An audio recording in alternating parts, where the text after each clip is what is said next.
Hello, this is Sean. Welcome back to Ethos English, the podcast for advanced English learners and the people who teach them.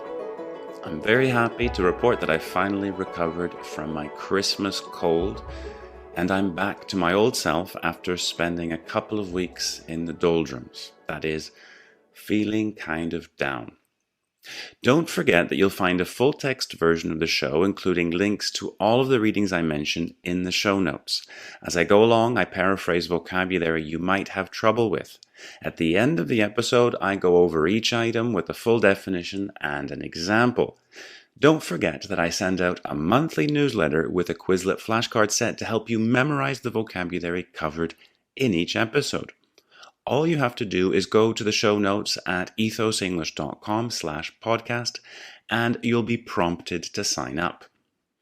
One final thing before we begin, rating me and giving me a written review, especially on Apple Podcasts, is a very meaningful way in which you can help me grow the podcast and reach new listeners.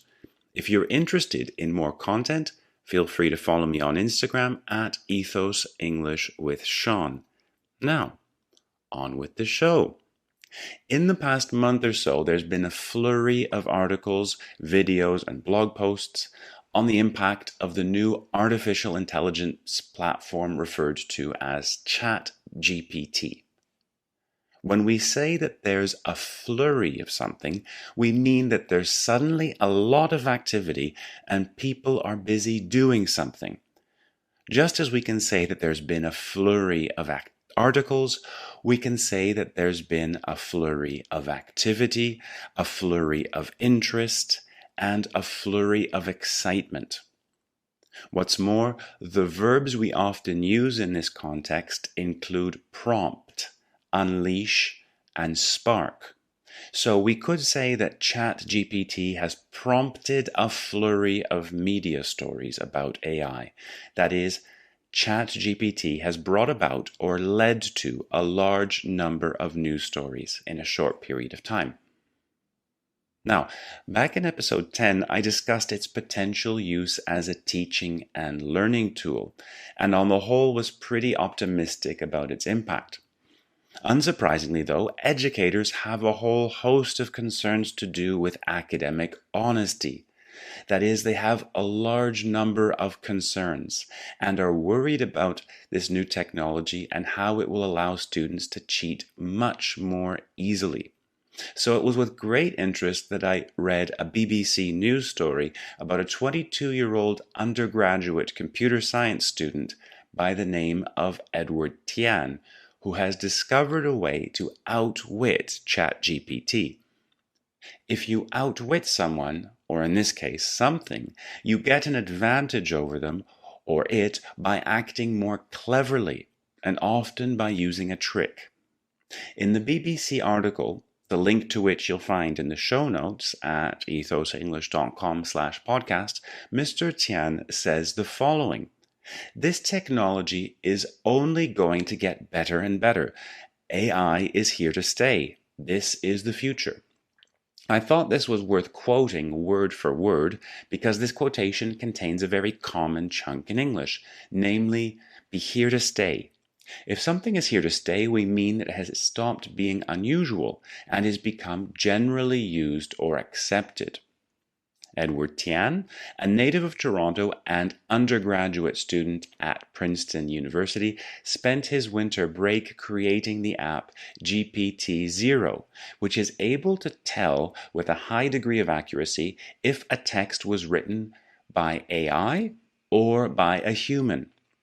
Apparently, two variables referred to as perplexity and burstiness in the BBC article allow the app to tell AI and human texts apart, with a margin of error of only 2%.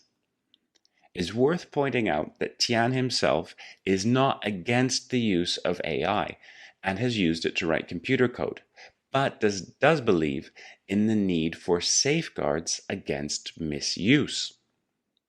A safeguard is a law, rule, or something else that is done to protect someone or something from harm or damage.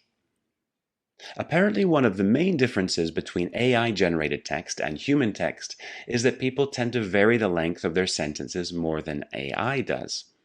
After reading this, it occurred to me that software engineers will be updating ChatGPT to more closely imitate this feature of human writing, and in no time, GPT-0 will be rendered ineffective. As we say, only time will tell. But I'm cautiously optimistic about the potential for this new technology. What about you? What do you think? Send me an email or voice note to sean@ethosenglish.com, and I might include your opinion in next week's show. If you'd rather remain anonymous, just let me know, and I'll quote you without using your real name. Anyway, let's get on and take a look at this week's vocabulary. Be in the doldrums, informal, a period of being sad or bored with no energy or enthusiasm. She got a new puppy, and that lifted her right out of the doldrums. A flurry of something, a time when there is suddenly a lot of activity and people are very busy. We often talk about a flurry of interest, excitement, or activity. It often collocates with the verbs prompt, unleash, and spark. ChatGPT has prompted a flurry of news stories about the impact of AI. A host of something, or often we say a whole host of something. A large number of people or things. Synonym, a range of. Somewhat formal. The volunteers cared for wounded soldiers and performed a host of other duties. Undergraduate. A student at college or university who is working for their first degree. We can use this as both a noun and as an adjective, which means we can talk about undergraduates or undergraduate students. They met when they were undergraduates at Cambridge. Outwit someone or outwit something. Gain an advantage over someone using tricks or clever plans. The wolf was legendary as it had outwitted hunters for years. Be here to stay. If something is here to stay, it has stopped being unusual and has become generally used or accepted.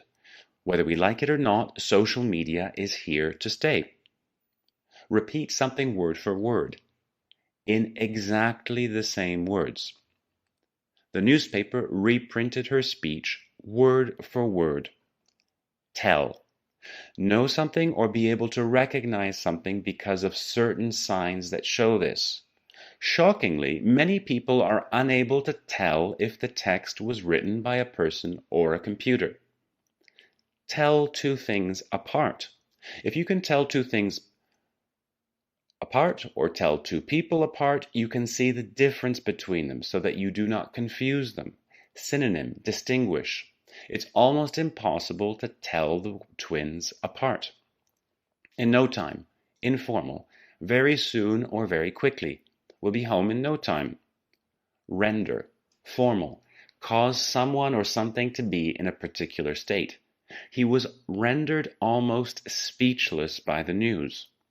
Only time will tell, used to say that at some time in the future it will become clear whether or not something is true, right, etc. Only time will tell if the treatment has been successful. Be cautiously optimistic, feeling that there are some reasons to hope for a good result, even if you do not expect complete success or improvement. The legislation doesn't contain the sweeping changes we'd hoped for, but I'm cautiously optimistic. Thank you for listening, and see you next week.